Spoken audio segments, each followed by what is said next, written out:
Little morning drive with Papa Joey.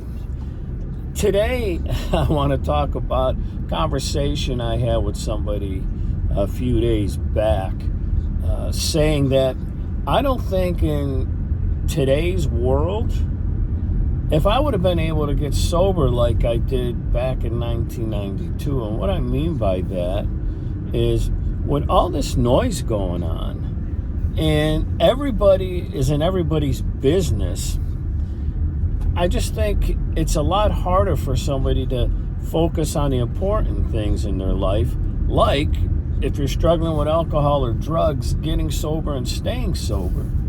Instead, we're on social media all the time. We're trying to compare ourselves to other people, and we add all this stress into our lives.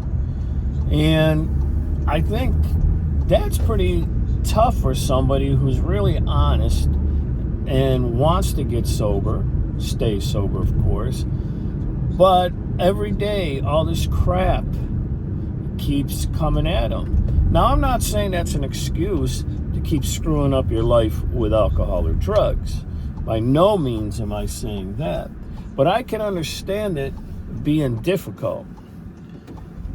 However, that's when you really need to go someplace, get with a group of people, and, work together basically as I want to use the word team. We'll just say team. And because that's what I did.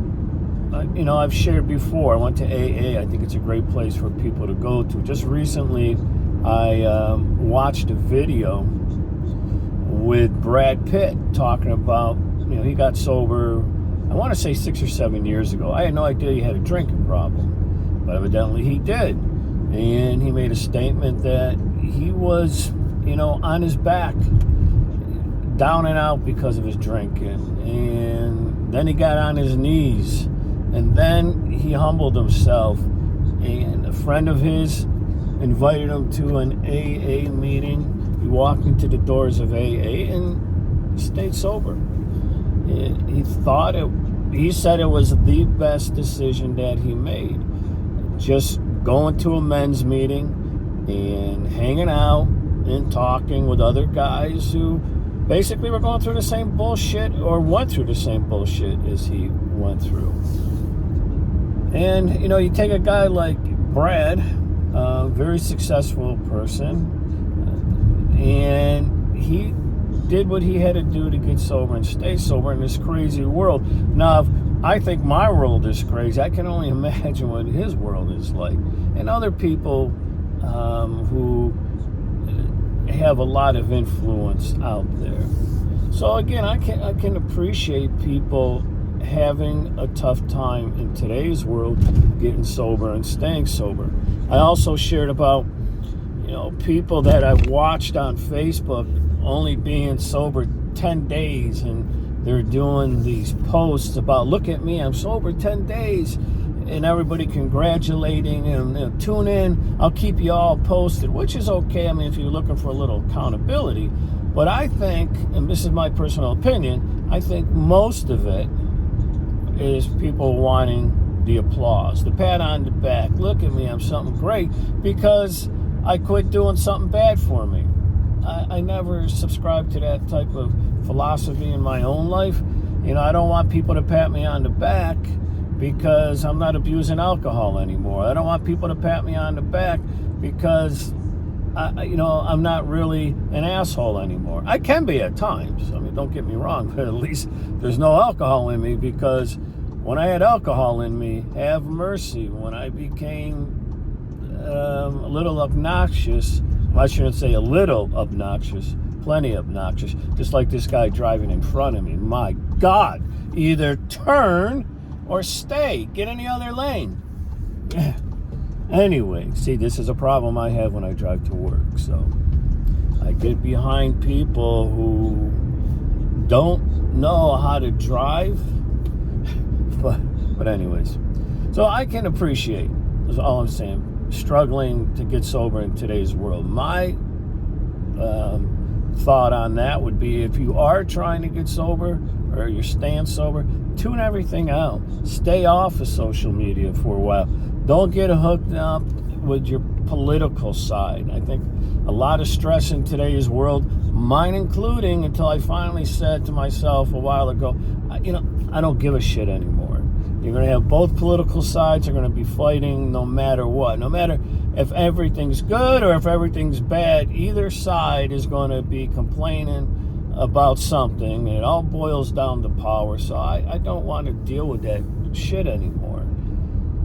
And I would suggest that to people who are newly or are new in sobriety, or struggling to stay sober. Tune out, man. Tune out. Focus on yourself.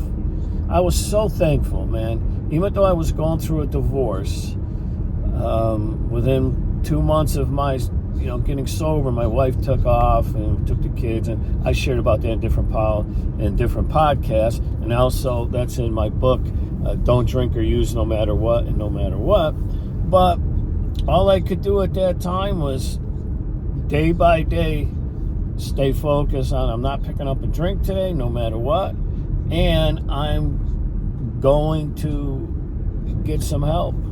And I was in AA at the time, and it worked out for me, and I'm thankful, and I truly believe that's what people have to do in today's society, or today's world, when it comes time to get sober.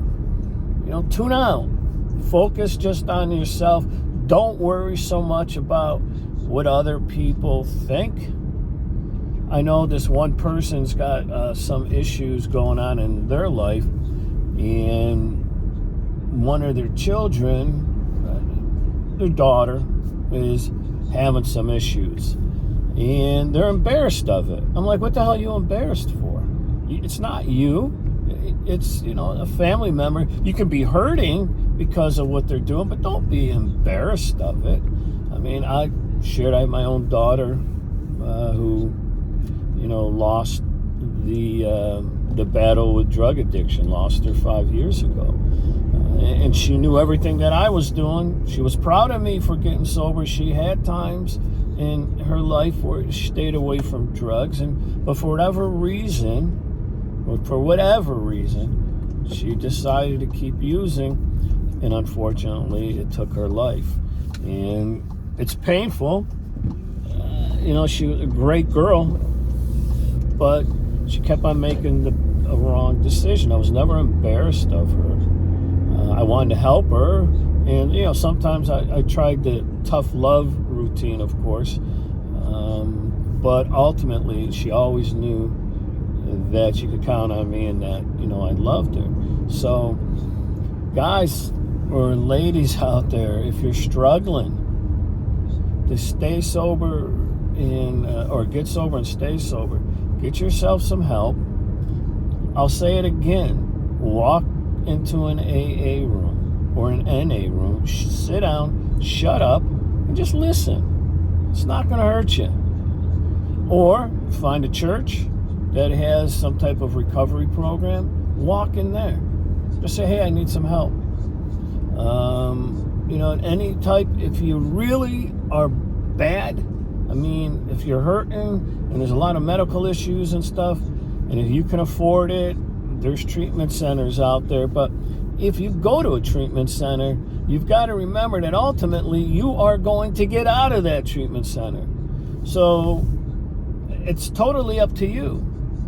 And I've seen people have success, meaning they stayed sober right out when they got out of treatment centers. And unfortunately, I've seen people that went to treatment centers on more than one occasion and ended up picking up a drink or a drug again. And the turnout wasn't too well. Just look at, speaking of Brad Pitt, Matthew Perry a year and a half ago. Guy went to 6,000 AA meetings, numerous treatment centers, spent $6 or $7 million in treatment or trying to get sober, stay sober, and we all know what happened to Matthew. So, it's a personal thing. You really got to want it, and you have to focus on you, and only you, especially early on in your sobriety. Once you get some time under your belt, and you're thinking clear, then, bring in a little bit of noise, but keep as much noise as you can out of your life early on in sobriety. Well, that's a little morning drive with Papa Joey. I hope you guys have a good day, and I'll check with you in a day or so. Bye-bye.